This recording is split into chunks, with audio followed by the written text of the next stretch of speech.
ರಾಜ್ಯದಲ್ಲಿ ನಡೆಯುವ ಮೊದಲ ಹಂತದ ಚುನಾವಣೆಯಲ್ಲಿ ಘಟಾನುಘಟಿ ಅಭ್ಯರ್ಥಿಗಳ ಫೈಟ್ ಏರ್ಪಟ್ಟಿದೆ. ಆದರೆ ಮತದಾರರು ಯಾರ ಮೇಲೆ ಒಲವು ತೋರಲಿದ್ದಾರೆ ಅನ್ನೋದು ಬಹಳ ಕುತೂಹಲಕ್ಕೆ ಕಾರಣ ಆಗಿದೆ. ಆ ಕುರಿತ ಸ್ಪೆಷಲ್ ರಿಪೋರ್ಟ್ ಇಲ್ಲಿದೆ.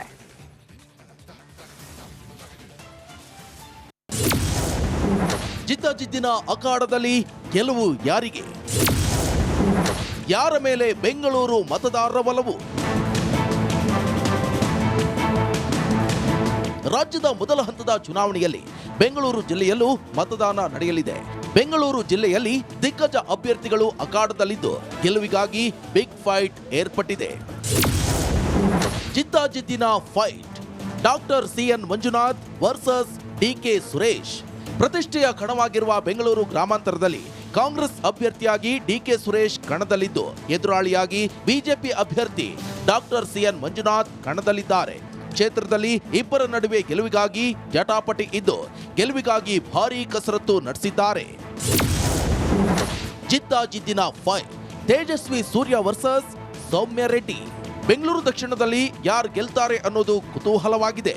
ಬಿಜೆಪಿ ಅಭ್ಯರ್ಥಿ ತೇಜಸ್ವಿ ಸೂರ್ಯ ಹಾಗೂ ಕಾಂಗ್ರೆಸ್ ಅಭ್ಯರ್ಥಿ ಸೌಮ್ಯ ರೆಡ್ಡಿ ನಡುವೆ ಬಿಗ್ ಫೈಟ್ ಏರ್ಪಟ್ಟಿದೆ.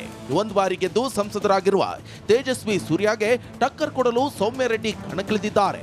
ಈ ಬಾರಿ ಯಾರಿಗೆ ವಿಜಯದ ಮಾಲೆ ಯಾರ ಪಾಲಾಗಲಿದೆ ಅನ್ನೋದು ನೋಡಬೇಕು. ಜಿದ್ದಾಜಿದ್ದಿನ ಫೈಟ್. ಶೋಭಾ ಕರಂದ್ಲಾಜೆ ವರ್ಸಸ್ ರಾಜೀವ್ ಗೌಡ ಕಣಕ್ಕೆ. ಬೆಂಗಳೂರು ಉತ್ತರದಿಂದ ಬಿಜೆಪಿ ಅಭ್ಯರ್ಥಿಯಾಗಿ ಶೋಭಾ ಕರಂದ್ಲಾಜೆ ಕಣದಲ್ಲಿದ್ದು, ಇವರಿಗೆ ಎದುರಾಳಿಯಾಗಿ ಕಾಂಗ್ರೆಸ್ನ ರಾಜೀವ್ ಗೌಡ ಸ್ಪರ್ಧಿಸಿದ್ದಾರೆ. ಈಗಾಗಲೇ ಸಂಸದೆಯಾಗಿರುವ ಶೋಭಾ ಕರಂದ್ಲಾಜೆ ಈ ಬಾರಿ ಬೆಂಗಳೂರು ಉತ್ತರ ಕ್ಷೇತ್ರದಿಂದ ಅದೃಷ್ಟ ಪರೀಕ್ಷೆಗೆ ಇಳಿದಿದ್ದಾರೆ. ಮತದಾರರು ಶೋಭಾ ಪರ ನಿಲ್ತಾರಾ ಅಥವಾ ರಾಜೀವ್ ಗೌಡರನ್ನ ಗೆಲ್ಲಿಸ್ತಾರಾ ನೋಡಬೇಕು. ಜಿದ್ದಾಜಿದ್ದಿನ ಫೈಟ್. ಪಿಸಿ ಮೋಹನ್ ವರ್ಸಸ್ ಮನ್ಸೂರ್ ಅಲಿ ಖಾನ್. ಬೆಂಗಳೂರು ಕೇಂದ್ರ ಕ್ಷೇತ್ರದಲ್ಲಿ 3 ಬಾರಿ ಗೆದ್ದು ಹ್ಯಾಟ್ರಿಕ್ ವೀರರಾಗಿರುವ ಪಿಸಿ ಮೋಹನ್ಗೆ ಟಕ್ಕರ್ ಕೊಡಲು ಮನ್ಸೂರ್ ಅಲಿ ಖಾನ್ ಕಣದಲ್ಲಿದ್ದಾರೆ.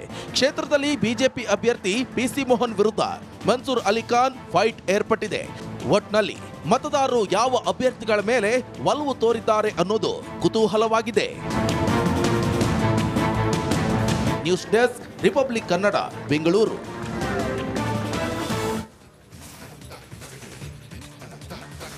ಮತದಾನಕ್ಕೆ ಇನ್ನೇನು ಕೆಲ ನಿಮಿಷಗಳಷ್ಟೇ ಬಾಕಿ ಉಳ್ಕೊಂಡಿದೆ. ಅಷ್ಟರಲ್ಲಿ ಅಖಾಡಕ್ಕೆ ಇಳಿದ ಚುನಾವಣಾ ಅಧಿಕಾರಿಗಳು ಭರ್ಜರಿ ಬೇಟೆಯಾಡಿದ್ದಾರೆ. ಕೋಟಿ ಕೋಟಿ ಕಾಸನ್ನ ಸೀಸ್ ಮಾಡಿದ್ದಾರೆ. ಎಲ್ಲಿ ಅನ್ನೋದರ ಕುರಿತ ರಿಪೋರ್ಟ್ ಇಲ್ಲಿದೆ.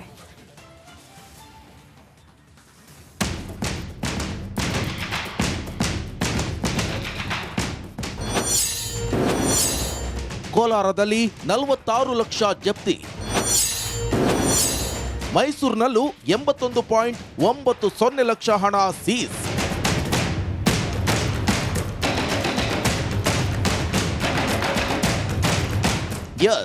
ಕೋಲಾರದಲ್ಲಿ ಚುನಾವಣಾ ಅಧಿಕಾರಿಗಳು ಭರ್ಜರಿ ಬೇಟೆಯಾಡಿದ್ದಾರೆ. ಮತದಾನಕ್ಕೆ ಕೆಲವೇ ಕ್ಷಣಗಳಷ್ಟೇ ಬಾಕಿ ಇರುವಾಗ ಲಕ್ಷ ಲಕ್ಷ ಹಣ ಸೀಸ್ ಮಾಡಿದ್ದಾರೆ.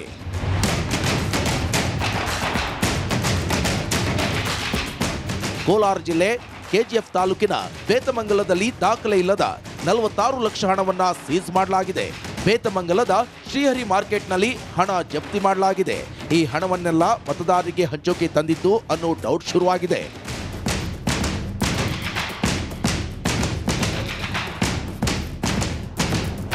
ಇನ್ನೊಂದು ಕಡೆ ಮೈಸೂರಿನಲ್ಲೂ ಚುನಾವಣಾ ಅಧಿಕಾರಿಗಳು ಸಖತ್ ಆಕ್ಟಿವ್ ಆಗಿದ್ದಾರೆ.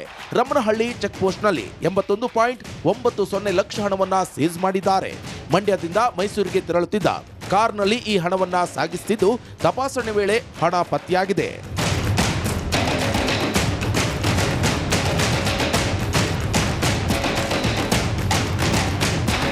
ಇನ್ನು ಬೆಂಗಳೂರಿನ ಮಾದನಾಯಕನಹಳ್ಳಿಯಲ್ಲಿ ಐಟಿ ಭರ್ಜರಿ ಬೇಟೆಯಾಡಿದೆ. ಗೋವಿಂದಪ್ಪ ಎಂಬುವರ ಮನೆ ಮೇಲೆ ದಾಳಿ ನಡೆಸಿದ್ದು 5 ಕೋಟಿ ಹಣ, 7 ಕೆಜಿ ಚಿನ್ನಾಭರಣ ಸೀಸ್ ಮಾಡಲಾಗಿದೆ. ಐಟಿ ಟೀಮ್ ಜೊತೆ ಫ್ಲೈಯಿಂಗ್ ಸ್ಕ್ವಾಡ್ ಅನ್ನು ಸಹ ಕರೆಸಿಕೊಂಡ ಐಟಿ ತಂಡ ಗೋವಿಂದಪ್ಪ ಮನೆ ಮೇಲೆ ದಾಳಿ ನಡೆಸಿತ್ತು. ಈ ವೇಳೆ ಪತ್ತೆಯಾದ ಹಣವನ್ನ ಚುನಾವಣೆಯಲ್ಲಿ ಹಂಚಲು ಶೇಖರಿಸಿದ್ದ ಶಂಕೆ ವ್ಯಕ್ತವಾಗಿದೆ. Bureau report, republic Kannada, Bengaluru.